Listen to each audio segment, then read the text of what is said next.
चाहिए क्योंकि जान होती है। प्लांट में भी तो जान होती है ना गुरुजी? हाँ होती है। तो फिर हम उसको तोड़ते हैं तो उसको नहीं दर्द होता? ऐसा उनके घर वालों का सवाल है मेरे माध्यम से। नहीं, आप ठीक कह रहे हैं। देखो,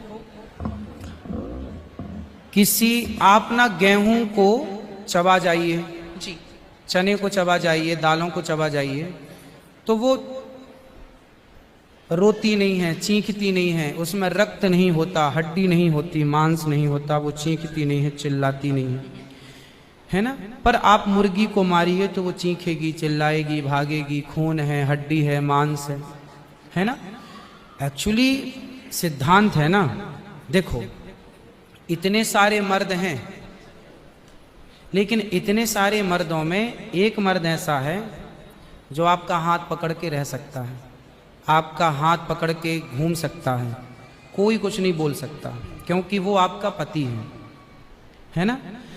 समाज ने आपको इजाजत दे दी, आपकी मांग भर गई, मंगलसूत्र आ गया, अब समाज ने स्वीकार कर लिया कि ये मर्द, ये पुरुष अब आपका पति है।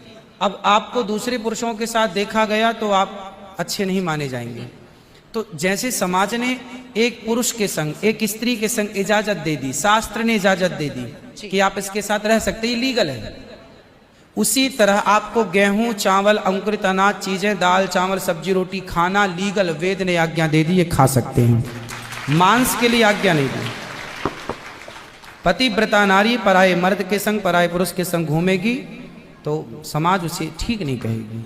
उसी तरह हमें शास्त्र आज्ञा करते हैं कि हमारे ठाकुर जी, हमारे राम फल खाते हैं, हमारे राम फल खाते हैं, दाल, चावल, साग, सब्जी, बादाम, काजू ये खाते हैं। तो हमारे राम, हमारे कृष्ण खाए, मतलब वेद ने आज्ञा दे दी कि आप ये खा सकते हैं, ये खाने का पदार्थ है।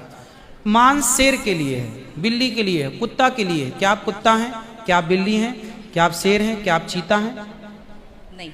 फिर जब हम मनुष्य हैं तो मनुष्यवत व्यवहार करें जी। हम वो ना खाएं जो हमारे लिए नहीं है। अब मांस खाने वाले जानवर ना, आप गौर से देखिएगा, मांस खाने वाले जितने जानवर होते हैं, कुत्ता, बिल्ली, चीता, शेर, सब जीभ से चाट चाट के पानी पीते हैं जी। आपने कुत्ते को पानी पीते देखा हो? लेकिन आप कैसे पानी पीते हैं? होंठों से पीते हैं, मुंह से पीते हैं। गाय कैसे पानी पीती है? मुंह से, जैसे हम लोग पीते। कुत्ता चाट के, बिल्ली चाट के। मतलब शाकाहारी जानवर और मांसाहारी जानवर दोनों ईश्वर ने बनाए हैं।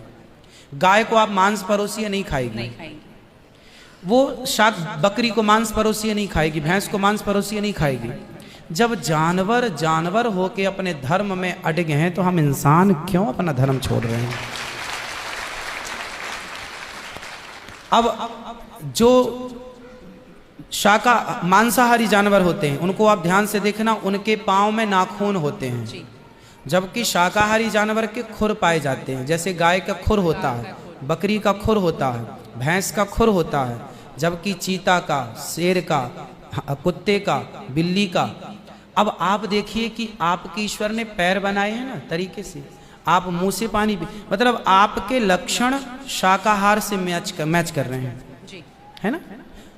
बिल्ली के, कुत्ते के यहाँ कहना है दांत बड़े बड़े होते हैं मांस फाड़ने के लिए, आपके नहीं है।